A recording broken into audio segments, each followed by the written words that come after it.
Oh, this is a really pretty flower. Let me turn this around so you guys can see it.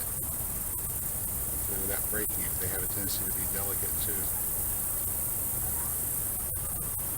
Let's turn the guy around. Have a look at that one. Isn't that pretty? It's a dahlia. Alright. And some people might think that I'm growing dahlias because I love flowers, and I have to admit, I appreciate the beauty of the flower. But really, I'm growing dahlias because they're edible. The flowers are edible, and they produce an edible tuber.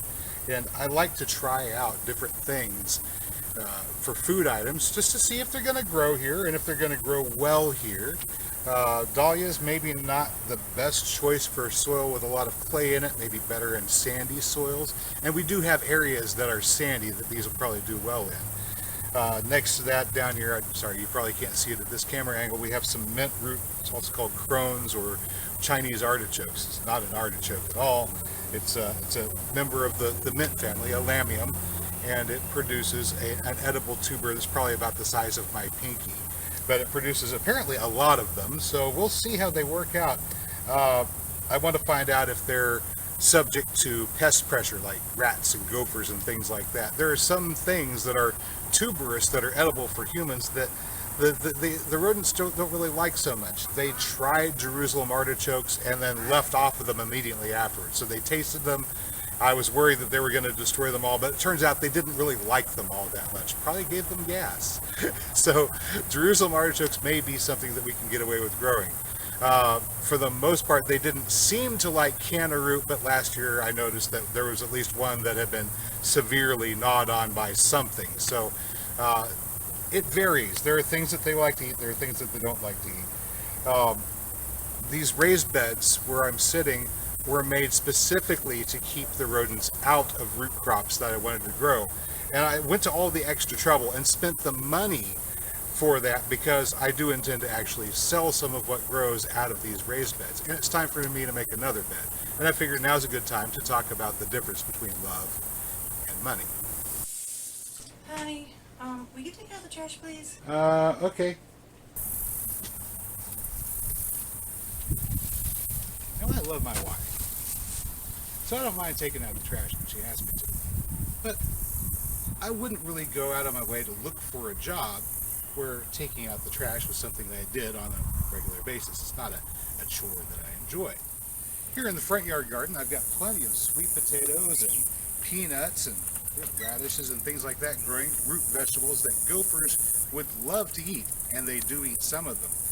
I plant them out here not because I'm intending upon making money out of it, but because I love the way sweet potatoes are as a ground cover. And I do love to eat sweet potatoes too, but I'm not trying to sell them.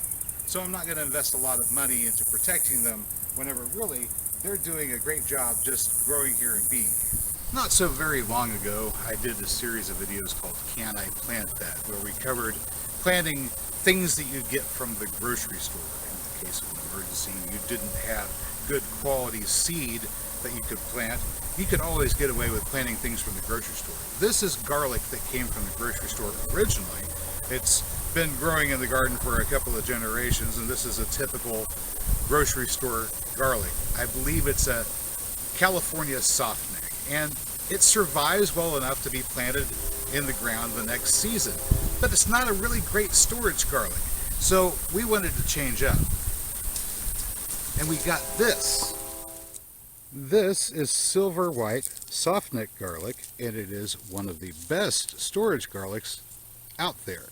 So we decided to go ahead and get our hands on some of this baby, and we're going to plant this, here in the next couple of weeks or so. Let me open it up a bit to show you what we're looking at. Nice large bulbs.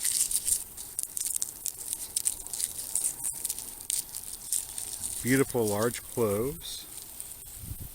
And this type of garlic will keep without special preparation or refrigeration longer than just about any other garlic out there.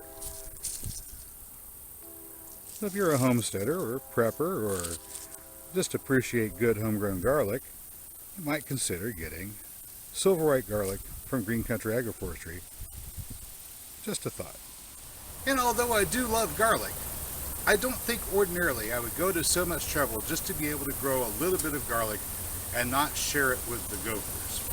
So now I've got to wonder, does that mean I love my wife as much as I love garlic, or more?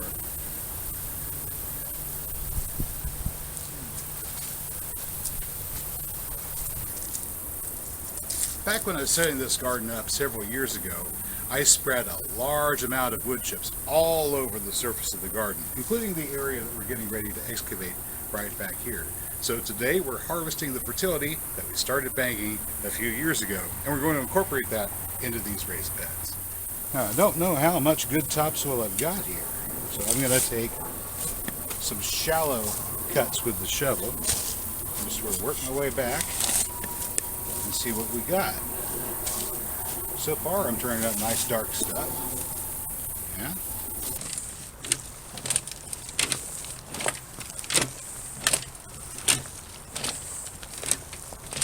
Well, we got about another week to go until it's time to plant that garlic. So that gives me plenty of time to get these beds topped off with this store-bought soil. Yeah, I know it's store-bought.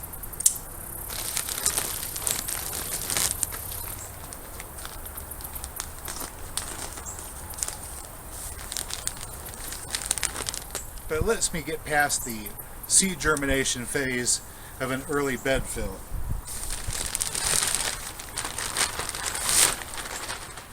Well, that's all I got for you today, good people.